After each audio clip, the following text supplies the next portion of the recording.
can manage that 2-minute situation better.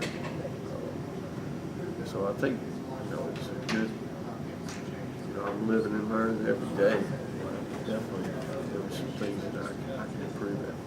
Jeff Scott mentioned yesterday in regard to continuity on offense that you're playing 7-8 receivers, they're all running the routes a little differently, some have longer gates, all these sorts of little things that might have disrupted a little bit that rhythm, I guess, on offense. Did you feel that, and is that some of the reason for just paring it down to 4 or trying to build some? I think so. I think there's some legitimacy in that statement. I think if we had anything last year, we knew who we had. Those guys consistently practiced with Kyle. There was a comfort zone there, and I think, as we move forward, I think that we can improve in terms of continuity and comfort level and confidence. The passing game is very technical in terms of time and consistency and anticipation. So the competition in that position has affected that to some degree. But I also think there's 3 or 4 plays in that game when they're open. We just got to make the play. As we move forward and we pare that down, I think you'll see that improve. Also feel like we'll get better as a staff. Once we get that nailed down, we have a comfort level with each kid, what we think that their strengths are. We can show it each week and try to get the most out of what we got. Ultimately, that's our job. What in particular did DeAndre show you in the second half? It seemed like he and Kyle established quite a connection there in the second half and the fourth quarter. Well, I think DeAndre showed the ability to get open and create some separation. It wasn't exactly right here or there, but the guy's playing the game and getting himself open and making a play when given an opportunity. And I think there's a confidence level from Kyle's standpoint. Hey, that guy, he'll go get it. He'll make a play. So, as you move forward, that's something we've got to build on. And hopefully, he is a true freshman, but from a practice standpoint, I think you've seen that he's very capable. He's getting more and more comfortable. A lot of the technical things about that position and getting lined up and communication, the volume that's required to learn and know going into a game plan. So I think as we move forward and he gets all those first team reps, I think he'll only improve as a player. So it's time to make that decision, and we've made it. Is it a situation with him where the experience is catching up with the talent that he has, the natural talent? Yes, I think so. I really believe this. I say it a lot. Until a guy gets where mentally, the mental part of the game is not a burden, he's truly not performing at the level he needs to be performing. As long as the guy's thinking a lot, he's unsure of himself, I think he's going to play a little bit slower. He's not quite going to get into that mindset of just competition and competing. And we get a veteran player absolutely 100% knows his assignment. He understands defense. He can just flat out go play and compete at a high level. And solely compete on competing, I think that's where you solely focus on competing. I think that's where you get the best play. And as he gets more experience and gets a comfort level, that will come with the first team reps, I think, as well. And I think he's going to emerge. Bryce McNeil's in a very similar situation too. I asked Jeff this question yesterday. Was this inevitable? This was inevitable, it seems, that these two guys would rise, bubble to the surface. But I wonder still if maybe you guys were being a little too cautious, too careful about exposing them too quickly, and maybe you could have done this earlier.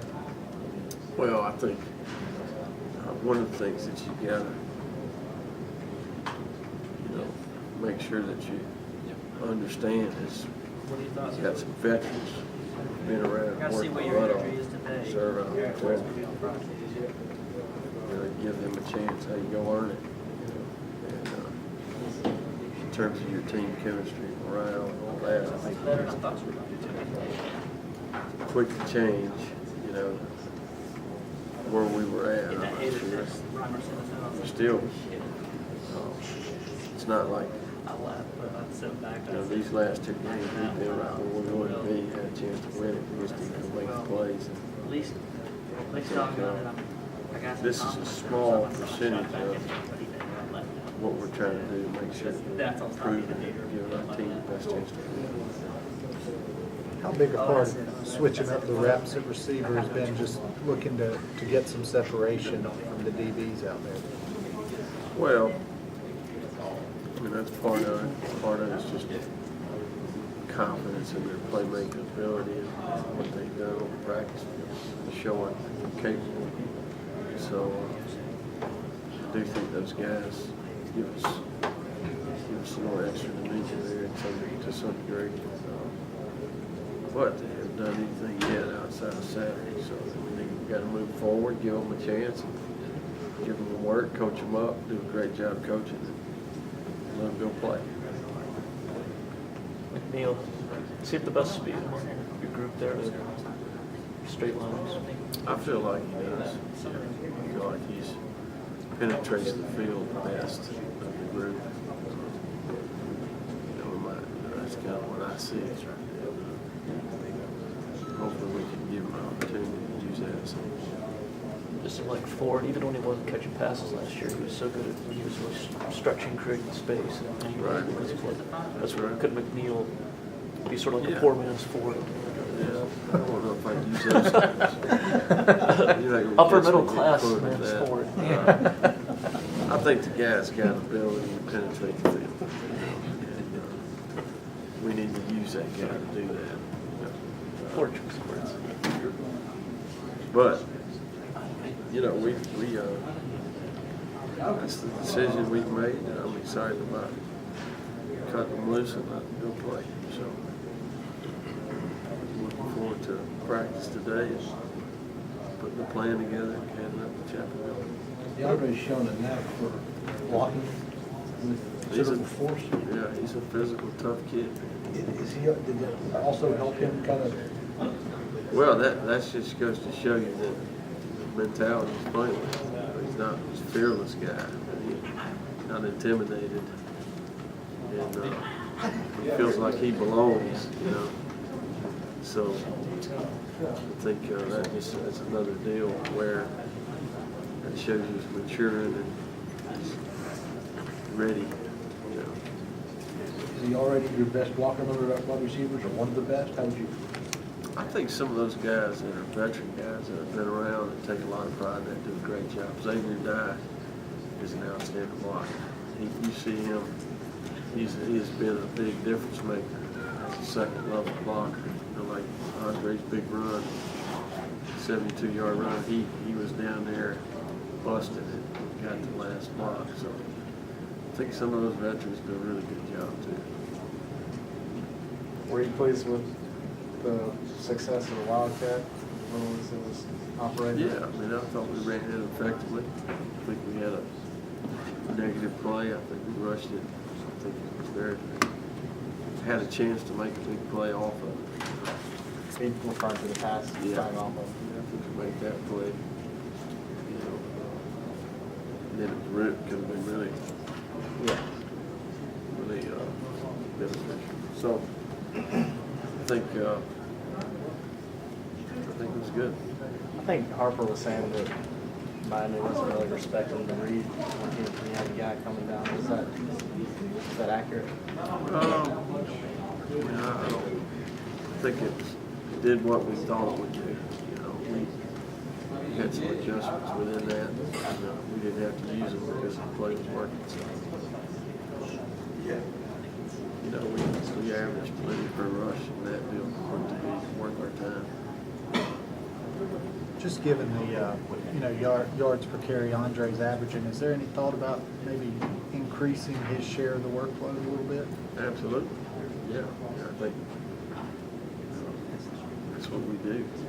We're trying to give our team the best chance to win, and he's showing that he's very capable of being dynamic.